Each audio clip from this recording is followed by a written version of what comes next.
Hi teachers! In this video, I am going to walk you through the general setup of your Starry course in Navigator.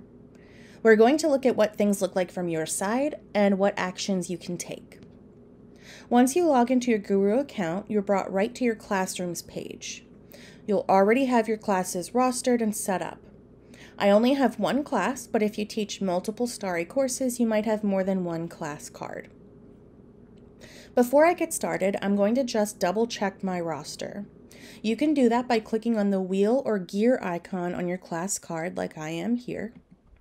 And this will bring me to my class settings. I can see my roster on the right-hand side of the screen so I can double check. If it's required for your course, you'll also see a fluency column here where you can set the fluency level for each student. Again, once you've adjusted any of the settings, just click the blue apply button. If I scroll up a bit, I can see my name and I can also see any co-teachers I've assigned to my course. These co-teachers can see my course just as if they were me. They can check my rosters, they can assign activities, help me grade things, and view reports. The only thing they can't do is add more co-teachers. I can also see the name of my course. Right now it says Period 2 Starry Boost. I'd like to change that, so I'm going to click on the pencil icon and actually make it Period 1 Starry Boost, and then just click somewhere else on the screen so it applies. This is the title that your students will see, and you can also change the thumbnail if you choose. So this all looks fine to me, so I'm going to X out. And this takes me right back to my classrooms page where I can see my updated class name, Period 1. Now let's actually enter into the class. We're going to look at the parts of the course in Navigator that you'll use most. So I'm going to click on the class card. By default, that will bring me to my class activities page. I'm going to leave this as is for now, and I'm going to move us over to our Learning Journey tab. The Learning Journey tab is also something that your students have. However, on the teacher side, you can see all of the material in the course, as well as student scores and averages at the unit, lesson, and activity level. Before we take a closer look, I do want to draw your attention to Unit 0. This is also something that your students have. And if we click in, we can see that it contains one lesson with just one item. And this is about a 2-minute video that shows students an introduction to Starry Boost. So after your students take their diagnostic pretest, they'll be automatically brought to that Unit 0 intro video. It'll remain in their learning journey so they can go back to it at any time, and you can also view it by clicking on it. And the link is included in the preview. So I'm just going to click somewhere else on the screen to get back to our learning journey.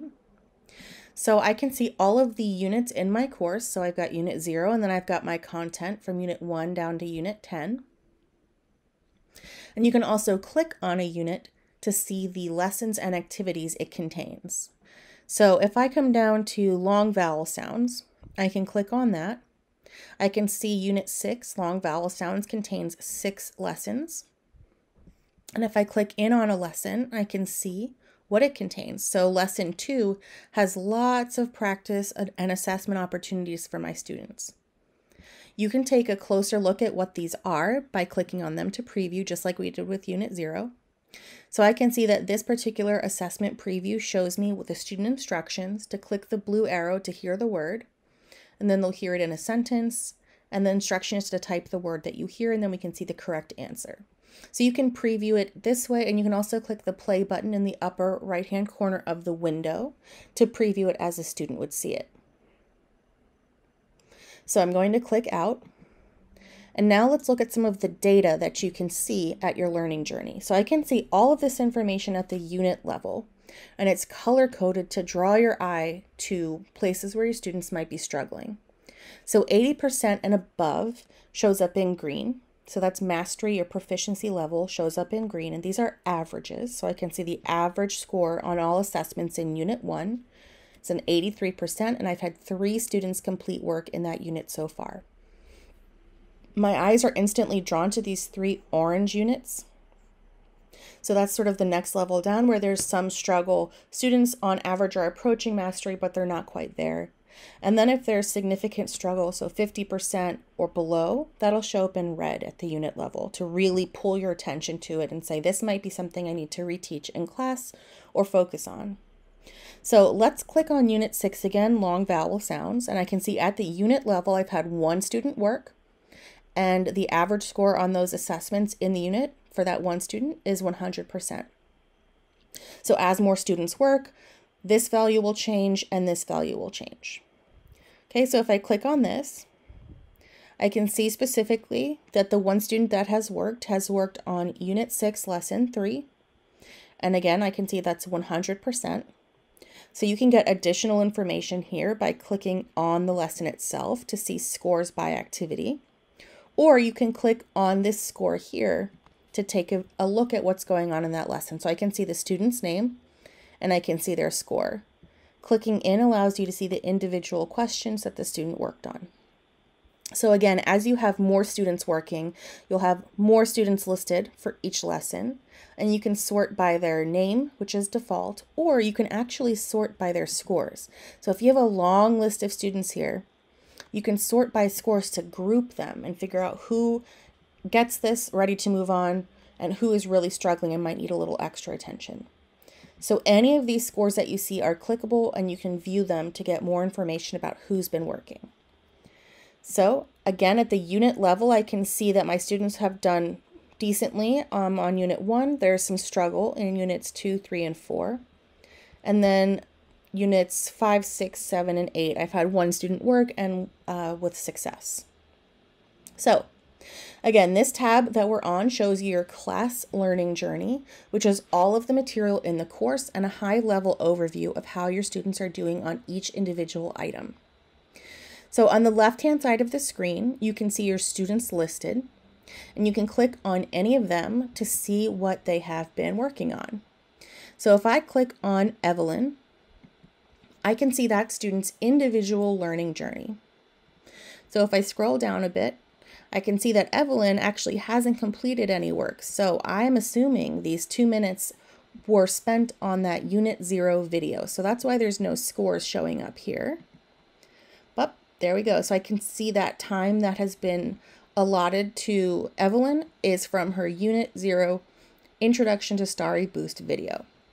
As Evelyn or any of the other students work on items that have scores associated with them, you'll see those appear here. So you can view individual student level learning journeys or your whole class level journey, which is your default. So once we are back on our class level learning journey, again, we can see averages. On the right-hand side of the screen, we can see items to grade. So with Starry courses, there are often items that require your input. This might be a recording of a student reading a word aloud, or a free response question, or reading comprehension.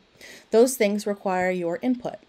To access them, you'll click on them here. They'll appear in this area. And you can move through student to student, seeing their answers, providing commentary, and if applicable, leaving scores. So the other tab I want to show you now is Performance Overview. This will be another tab that you use a bunch.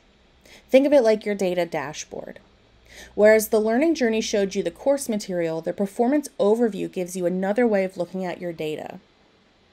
You can see your class progress report by clicking on this header here. And this gives you a printable and downloadable report where you can set the date range. So I'm going to set the date range to all time, but you can set it by week or by month or any specific range you want. And I can see my data here for each student in my class. How many competencies they've gained, which is the same thing as mastering one of those lessons by scoring 80% or better. How many of those lessons or competencies are in progress. How much time they've spent so far. And their average score on all attempts on all of their assessments. So this is printable and downloadable using this little button in the corner here, which makes it really useful for conferences, either with students or their parents or guardians.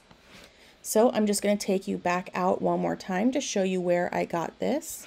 There's lots of data available here, but the one you'll probably use the most for monitoring is this class progress report.